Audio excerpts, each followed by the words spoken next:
You can guarantee if you don't stand up and fight today, they'll be back again tomorrow, and that means coming back for all of us. So although it's people in Tower Hamlets who are fighting today, they're fighting a battle that's actually a battle for all of us, that all of us need to be involved in. We've had so much support from our colleagues in London and all around the country. We've been flooded with donations and messages of support, which is really keeping us going here. We're so appreciative.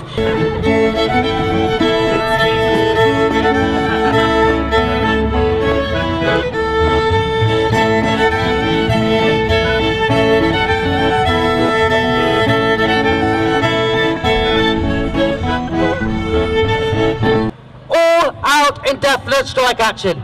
I've been in the trade union movement far too many years, and we've been told by far too many trade union leaders and labour leaders that is not the way to go. You can't win like that. You have proven not only you can do it, but it works. They're on the defensive and you're on the offensive because you've taken that action, and that's why people are digging into their pockets and giving you thousands of pounds, not just in London, but across the country.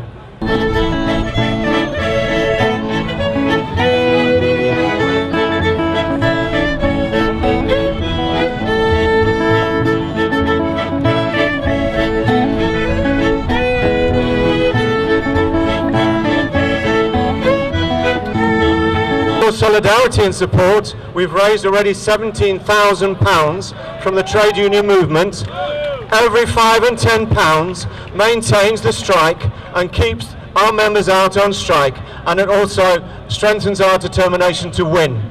This is a battle, we're all in it together. This is not just our fight. It's about 13 people we want to see treated with dignity and respect, not as a cost and not as an expense on the bottom line.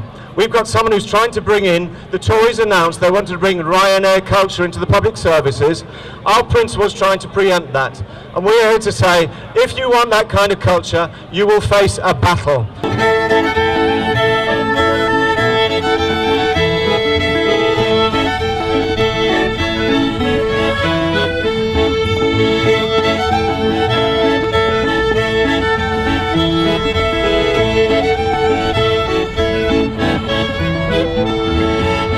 What I'd like to say is that it is a disgrace that Labour are proposing to cut the ESOL classes. Nothing perpetuates poverty more than not being able to speak the local language. What we have done as your Conservative councillors at the last council meeting, we put forward an emergency motion asking the council to spend the money to make up the shortfall from council reserves. We lost that vote by 3 votes.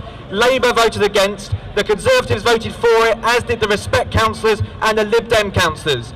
I ask you to do 2 things. At the next council meeting, that motion is going before councillors again. Firstly, lobby your councillor and tell them you want them to support the motion to actually make up these cuts from the council reserves. We have the money. Secondly, come along to the full council meeting on the 14th of October and let the councillors from all the parties know how you feel.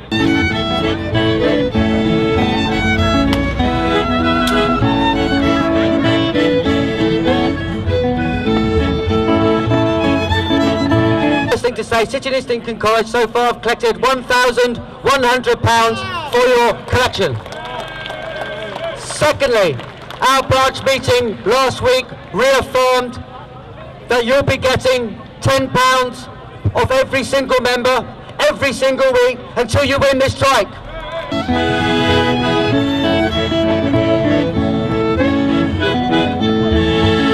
Let me give you some basic figures. In further education at this moment of time, in the reserves, if you add all the reserves together, do you know how much money there is? Anybody idea? Well, I'll tell you. £1.04 billion lying in banks around the country. I know there's 6 million in Tower Hamlets, I'll finish now, and I know in my cause it's 14 million. So don't tell me there's no money when you get principals on £150,000 a year, or consultants on £700 a day, etc. There's money in their fee pot, and also there's money in the government pot, as we know.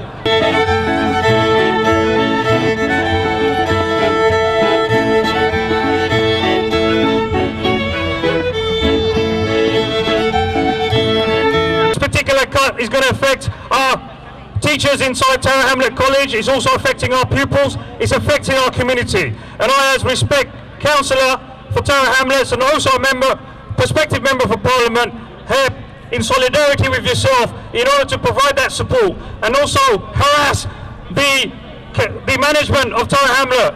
We know there is money. In Tower Hamlet Council, we also supported the motion in order for releasing the extra funds that is essentially necessary for this unique and most important, valuable service that has been provided in Tower Hamlets.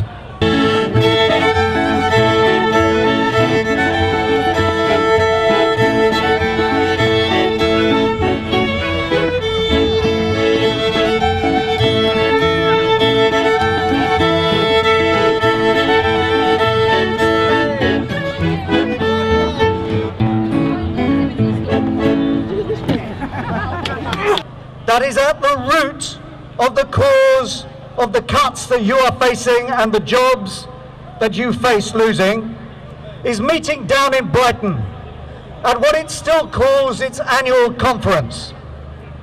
Unfortunately for that party, it looks from the opinion polls as if that conference is going to be more like a wake before the next general election.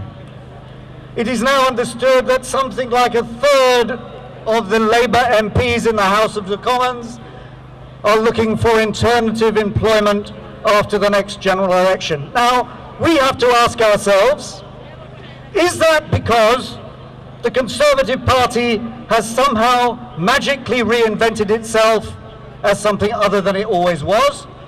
Or because people are fascinated by David Cameron?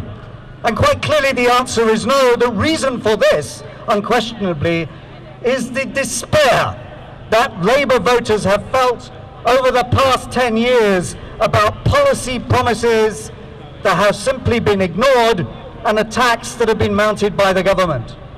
And the strike that you are involved in is a strike that is against all of the things that that government has represented in terms of cuts.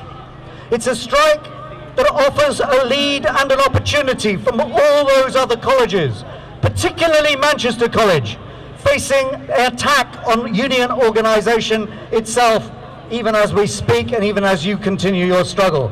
That's the significance of your strike. If this government that is at the root of the problem that you face and that other colleges and other educational institutions face wanted to turn the situation around, it would be simple. It would have to restore the cuts in education. It would have to abolish its racist immigration laws. It would have to withdraw the troops from Afghanistan. It would have to abolish the ID card scheme that it introduces. And you could go on, and you do not have to be a philosopher or a physicist or a political scientist to write a manifesto that could turn the situation round. But we must have a message for the government that if it does not want to do that, if it does not want to restore the cuts that it has made, then we, for our part in the trade union movement, are not simply going to accept it. We, for our part in the trade union movement, need to look at the inspiration that you have provided here in Tower Hamlets. We need to learn from that and spread it to every other FE college that faces cuts. And we need every higher education lecturer in a university that's facing redundancies to say that if in Tower Hamlets an all-out strike can be mounted against redundancies and in defence of ESOL, there isn't a university branch of the UCU in this country where that can't be done as well. So thank you.